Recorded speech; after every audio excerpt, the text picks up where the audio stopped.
Hello दोस्त, कैसे हैं आप सब। दोस्त मैं हूं आपका भाई पाठक। आप लोग देख रहे हैं A1 भोजपुरी यूट्यूब चैनल।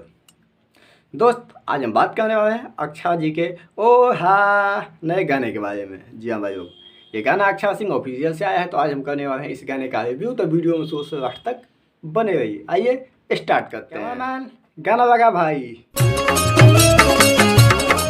गाना लगावे के का चूता दिखाता है। गाना लगा भाई, इस इंसान को क्या करने की कोशिश कर रहा है।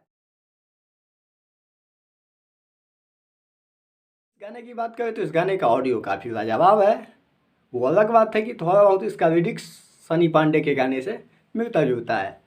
भाई साहब इसका वीडियो क्वालिटी भी काफ़ी कमाल का है। इस वीडियो में रोशन सिंह और रवि पंडित जैसे उम्दा कलाकार भी नजर आए हैं।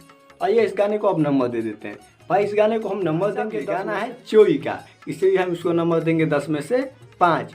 आप लोग ऐसा वीडियो देखना चाहते हैं तो हमारे चैनल को सब्सक्राइब कर दीजिए। मिलते हैं अपने नेक्स्ट वीडियो में। जय भोजपुरी समाज।